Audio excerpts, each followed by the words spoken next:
Mr. Bob Bonfiglio. Bob, I mean, you're so handsome, I think we should start a D2 calendar. Are you up for that? Wow. That would be incredible. Yeah, I think so. So Bob is a part of RISE up in New Hampshire. Of course, they've got a couple different locations, one in Florida, one in Kansas, two in New Hampshire. So Bob, I want to talk about your experience with niche marketing on a couple different fronts. Once, let's talk about, and you've spoken before at our conferences about what you've done with companies like BAE. So maybe you can just kind of retell that story for people who haven't heard that. How did you get started at BAE, and what are some of the things that you've done to develop that niche? Okay, so BAE is a big defense contractor in New Hampshire. So in New Hampshire, there's not a lot of big companies.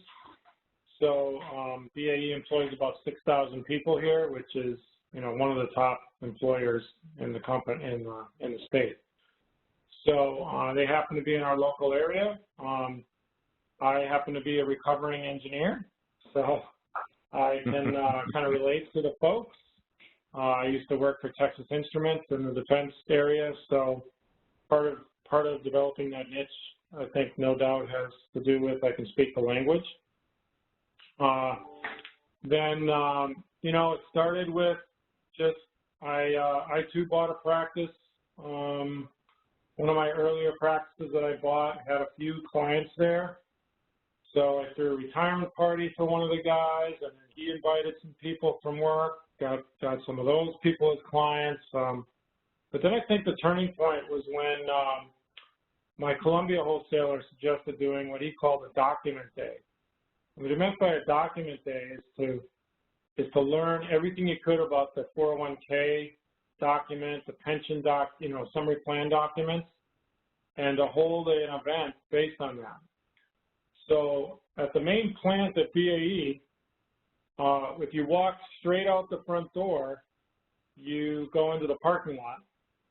But if you, instead of walking straight out, you take a left at the front door, you get margaritas, all right? So we rented out the function room at Margaritas, and we had a taco bar and margaritas and beer and wine.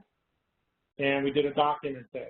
So we had like 40 people there, and I had the Columbia wholesaler bring Claude Abram over, and he went through, you know, all the key points of their documents, things that are like the back of our hand for us, but that many of them didn't know. Things like in-service distributions. Now, this is going back, you know, 8 or 10 years.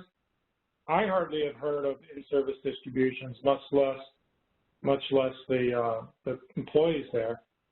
So we went through things like that. The fact that they can take a lump sum on one of their pensions, the fact that in order to get the full match, you have to contribute in every paycheck, all these things. So we did this document day, and I got some results from it, but I didn't get great results with, you know, with 40 people being there. So what I decided to do from there on is to hold bring a friend dinners, but instead of just opening it up to anybody, it just did them for BAE employees. And so I went to my BAE clients and I said, can you get 2 other couples to come? And I went to another BAE client, can you get 2 other couples to come? And we did the dinner. And I would do them like once a quarter or so. Now we're doing once every 2 months. So we do 6 of these a year. Typically we get 25 people there, and usually about half, many times more prospects than clients now. Of course, now we're doing these virtual, but we're still seeing results. So, you know, that's a kind of a 10-year process and, you know, 10 minutes, but we now have probably in the range of 120 clients at BAE. Last year, we brought on 20 new clients from BAE, going strong again this year as well. No, thank you for sharing. So there again, you're emphasizing something, Bob, we said earlier, and what Michael just alluded to is you got to become the expert. And it sounds like you brought someone in to start that process, and then you've portrayed that. I was saying earlier, I don't know if you were on the call, you were sharing a story about a month ago, I think. You were out hiking, and you met somebody on the hike. Can you tell that story? I thought it's a great story, because this goes back to big fish and small pond. Can you tell that story? So my wife and I just started hiking some more, and we're hiking in this trail I had never been to, never even knew existed, in the middle of nowhere, New Hampshire. And we're going along, and we see this guy. He's looking at his trail map, and he's kind of confused. And so we stopped to help him. And my wife's talking to him, and she used to work at BAE like 25, over 25 years ago. She worked there, and she recognized this guy. And she goes, "Do you work at BAE? Did you used to work at BAE?" He goes, "Yeah." She tells her name, and then he turns and looks at me. He goes, "You're that financial advisor who works with all the BAE people, aren't you?" I didn't know who this guy was, so I don't know. It was pretty funny. So. Well, I say that because I know the other things that you've done. I mean, you guys have done some, kind of lunch and learn type things. You do the dinners. You've been doing virtual seminars of late. You're obviously asking for a lot of referrals. You actually now have advisors on your team that BAE is a part of as well. So you've built up, like you said, this is a 10-year overnight success, right? And so and here's some guy on a hike randomly lost his map and comes to find out he's the one calling you the financial guy at BAE. So I just say that to tell folks, I mean, you put a lot of time and effort into this over a long period of time. Results come in that recognition, that brand recognition that can come with it as well. So kudos to you, Bob. Yeah, I think one of the important things, as I studied niches for a long time before I did this, and one of the things, just for advice on this, is to start sooner than later. It doesn't mean you give up all your other marketing just because you're starting a niche, but a niche has to be big enough in order for you to get enough clients out of it. But it also has to have a system of communication. So, in other words, if you do a good job for somebody, how does the word spread, right? So, like now, it's a little harder. We gotta figure this out a little more, because a lot of them aren't going to work. They're working from home. So I'm starting to hear that, like, well, I normally would invite people to dinner at work, and so that we're not going to work. So what I've done is I put together emails that they can just turn around and just hit forward to people, and just try to make it as easy as possible for them to do this. But these guys talk all the time. They compare notes. I have to be careful about the fees I charge, because they talk to each other. But that's good, because the word spreads, right? But if you have a niche or you pick a niche that people don't talk to each other, or there's no system of communication, there's no newsletter, there's no conferences, there's no sharing, then it's not going to spread. So that's another thing to think about when you're picking a niche. And then the other thing is, it's kind of interesting. Michael referenced, his wife's a nurse, and he has a lot of nursing clients. I used to be an engineer, have a lot of engineering clients. And I'm working specifically, I'm targeting directors there, because I find, I even say to the people now when I'm asking for referrals, I said, don't refer me to the guy who's going to bring his spreadsheet in and tell me how to do my job, okay? And we all laugh, and they know exactly who that is, so oh yeah, I'm not going to refer you to them. But I'm working more with the directors, which is right below the VP level. So they're making like $300K a year. Oftentimes, they're married to another BAE client. You know, so combined, they may be making $400,000 or $500K a year. They're coming out of their retirement with, you know, $2 to $3 million in their 401K. They have pensions, sometimes deferred comp.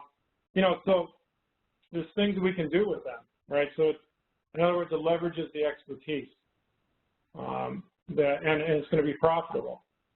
So that's and these people are pre-retirement, so they're usually 55 plus. If they're 59 and a half plus, even better, because I don't care when they retire, I can help them with their 401K. Yeah, I love what you're saying. So if you listen to Bob, you know, he started working out with BAE, right? Now he's down all the way down to directors. He's also, from a profiling standpoint, saying, please don't send me, I'm a recovering analytic, I don't need an analytic, is basically what I heard there. So he's really communicating well within that niche to say what he wants and what he doesn't want. It's very specific. So Bob, one of the things, you've got a large group, you know, over 15 advisors there and growing. It'll be close to 20 by hopefully this next round of recruits that come over. How are you handling niches within a group? Because John asked that question, so I'm bringing John's question back up to Michael. So how has it worked there at Rise with so many advisors? Is there multiple niches, or you have niche teams? How does that work? Yeah, so we have 21 advisors, including the partners and the group that share space with us that is branded with Rise. And so what we've done, and then there's an additional 20 plus team members that support us. So everyone on the team, including the staff, is on a niche. We call them niche folks. There's like 6 niche folks. So Elliott Hospital, Paychex, Raytheon, Eversource are some examples. So these are all companies that we have. That we scanned our practice, the whole practice, and looked at where do we have the most employees at, and you know, again, is the place big enough where we can leverage? We're going to leverage our expertise, and is there a system of communication? And so everyone's assigned to one of those teams, and we meet those teams. Each team has a captain. Each boat has a captain. And we want our oars rowing in the same direction. So we meet on a monthly basis and brainstorm about what can we do to deepen our relationship with that niche. So there's things like lunch and learns that go on. There's virtual meetings. There's when open enrollment happens, we're sending notices to our clients about open enrollment, what to watch for. We're going to do a webinar this year about open enrollment. BAE's laying some people off. The defense business is great, but they do have Boeing as a client, and last I checked, the airlines aren't buying very many airplanes, so that's caused some financial difficulty there, and they're doing some layoffs. So they did a voluntary layoff. Now they're doing an involuntary layoff, so that creates opportunity.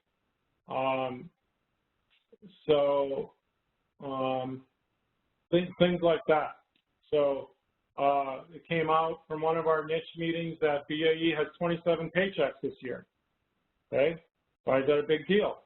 Well, it's a big deal because if you're maxing out on your 401k and you max out on the 25th paycheck or 26th paycheck on your 401k, you're going to miss your match on the 27th paycheck. Okay, might cost you a few $100.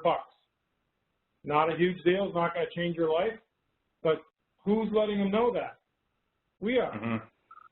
So I'm like, share the word if we can help anyone. You know, because most people know you got to spread out your contribution, but some don't. Some don't. They cap out in September and they're missing a couple $100 a paycheck. That adds up, right? So just make sure you know the system and then the other thing about you talk about this all the time, value interpretation. So it's one thing to deliver value. It's another thing for value to be recognized, right? So tell people that you're an expert. So one of the things I probably only had 5 BAE clients when I started this. And I told them, I'm an expert on the BAE system. And I would take them to lunch and I would say, here's here's what I know about BAE, and here's what I'm seeing with all my other clients at BAE. And, you know, all the things I just spouted off and more. And I'm finding that people aren't aware of these things. So, Mr. BAE, you know, I want to meet more people like you so I can help, but if you were me, what would you do? Right? And then shut up. Eat your lunch and let them talk. Right? So that I found has been a very, very effective tool. That if you were me, what would you do? And if they said, you know, let's go on a fishing trip and I'll get 4 people, that's what I'll do. Right? But I asked them, like, where do you guys hang out? Where do you go after work? What's happening on Fridays? Can I, you know, you host a golf tournament. Can I get in on the golf tournament?